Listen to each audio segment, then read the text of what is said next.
Assalamu alaikum students, how are you all? In our last class we have studied about light as a source of energy. We have also studied about luminous and non-luminous objects, transparent, translucent and opaque materials. I told you about shadow formation, solar and lunar eclipses and pinhole camera. Anything that you can't understand, you can ask. Now we are going towards reflection and refraction. What is reflection? We know that light always travels in straight lines. When light falls on a surface, some of its rays bounces back. This phenomenon is called reflection.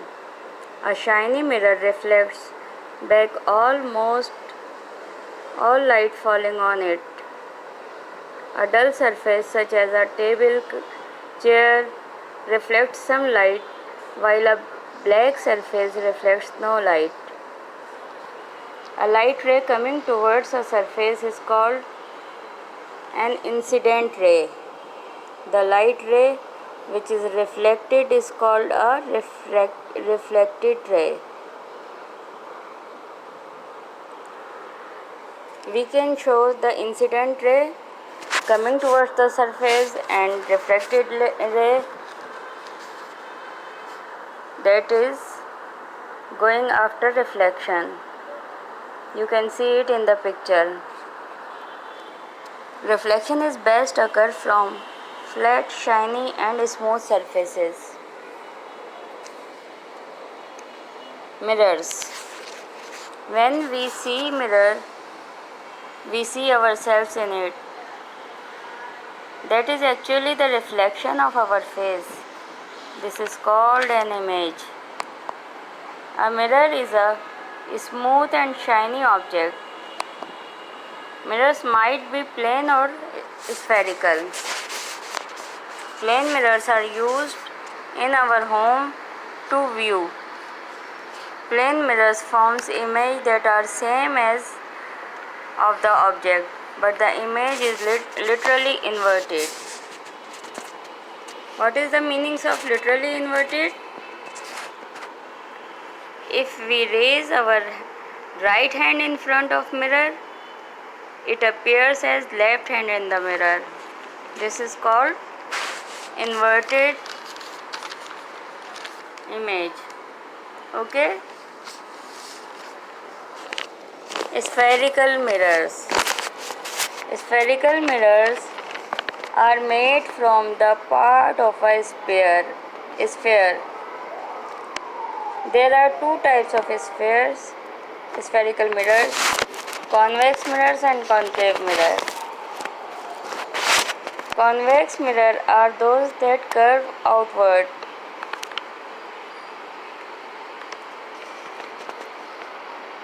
We have more surface area to see from convex mirror than with a plane mirror. So convex mirror give a wider vision. For example, car side view mirrors and security mirrors at the blind corner of the road bends. What are concave mirrors? Concave mirrors are those that curve inward. Concave mirror make things look bigger. Some examples of concave mirror are the mirrors used for putting on makeup, the headlights of vehicles, or the mirrors used by dentists to examine teeth. How light bends. Do you understand reflection and concave and convex mirror? क्या होता है? Concave mirror जो होता है वो बाहर की तरफ उभरा हुआ होता है. जैसा कि मैंने आपको बताया कि एक स्फीयर को अगर कट करें तो उसमें से जो उसके पार्ट्स निकलते हैं उनका एक साइड से अगर हम पॉलिश कर दें तो कॉनकेव और कॉन्वेक्स मिरर बनते हैं। ठीक है, कॉनकेव मिरर क्या होता है, ऊपर की तरफ उभरा हुआ होता है।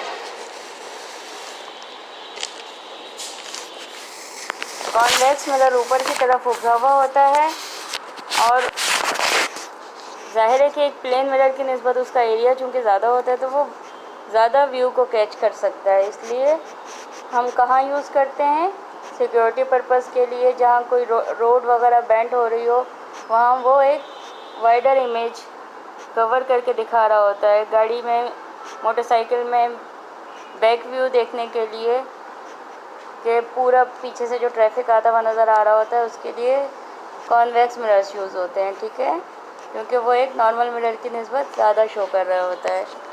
कॉनकेव मिरर क्या होता है, कॉनकेव मिरर अंदर की तरफ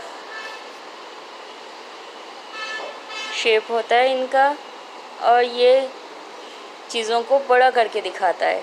ठीक है, ये बात समझ में आ रही है। किस लिए यूज़ होता है, मेकअप आर्टिस्ट वगैरह यूज़ करते हैं जिसमें चीज़ें बड़ी होकर नज़र आती हैं। ठीक है, और गाड़ी की हेडलाइट्स या टॉर्च वगैरह में आपने देखा होगा कि छोटी सी टॉर्च से हम रोशनी जलाएं और बड़ा सा एक सर्किल ड्रॉ हो रहा होता है रोशनी का, है ना। तो यानी चीज़ों को बड़ा करने के लिए यूज़ होता है कॉनकेव मिरर। ये बात समझ में आई।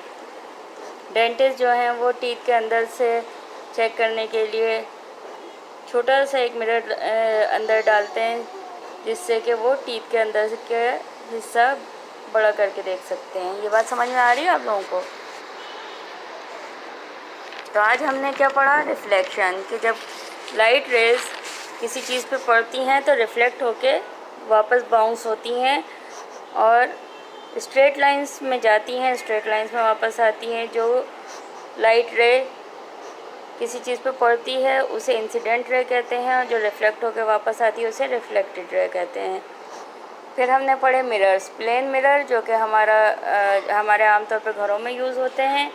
ठीक है, प्लेन मिरर में क्या होता है कि लिटरली इन्वर्टेड इमेज नज़र आता है, सेम साइज़ सेम शेप का होता है जैसा कि ऑब्जेक्ट होता है, लेकिन लिटरली इमेज होता है जैसे राइट हमारा जो होगा वो वहाँ पर लेफ़्ट शो हो रहा होगा और जो लेफ़्ट होगा वो राइट शो हो रहा होगा। ठीक है, स्फेरिकल मिरर्स दो तरह के होते हैं, कॉन्वेक्स मिरर और कॉनकेव मिरर। जो कॉन्वेक्स मिरर होते हैं वो बाहर की तरफ उभरे हुए होते हैं और उससे क्या होता है, चीज़ों का वाइडर व्यू नज़र आता है, जबकि कॉनकेव मिरर जो होते हैं वो अंदर की तरफ होते हैं और उससे चीज़ें बड़ी करके देखने में आसानी होती है। इतनी बात समझ में आ गई आप लोगों को।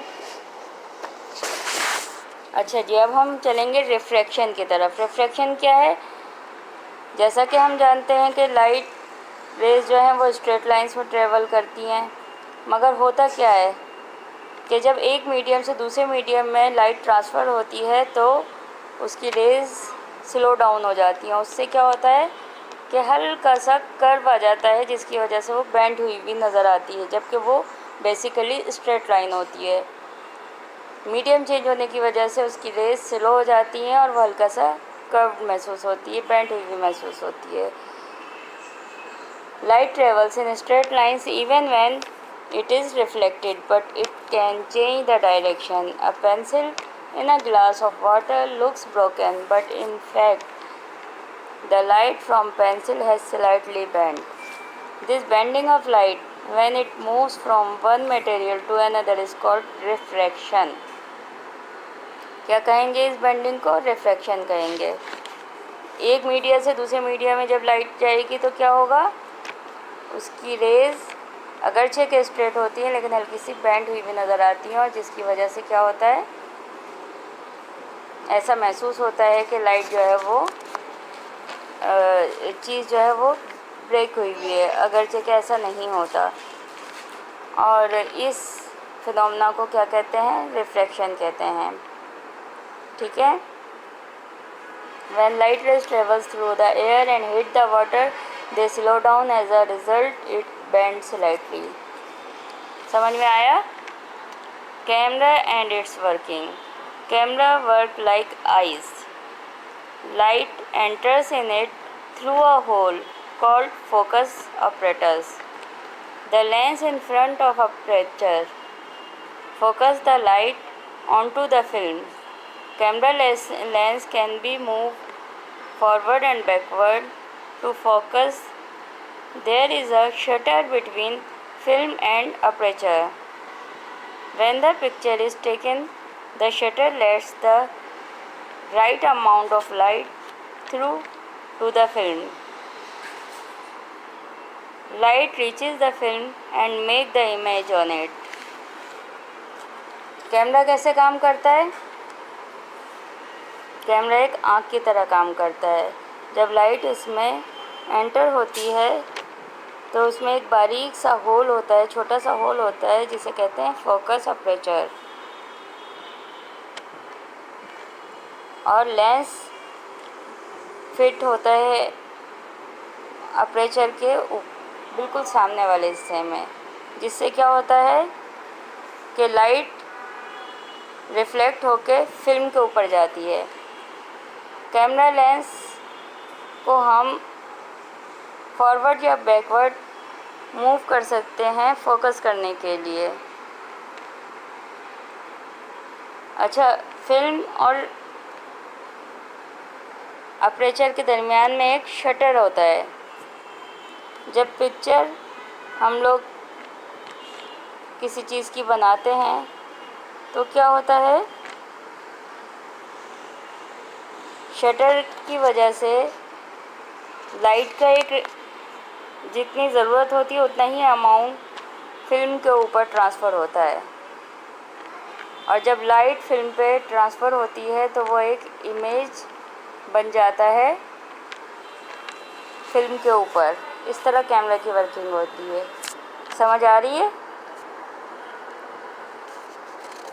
तो आज हमने क्या पढ़ा?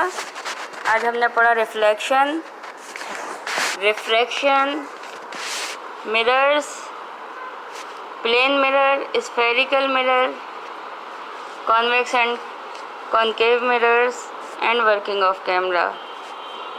कोई चीज़ जो समझ में ना आई हो वो आप लोग मुझसे पूछ सकते हैं। Okay class, thank you so much. Allah हाफिज़।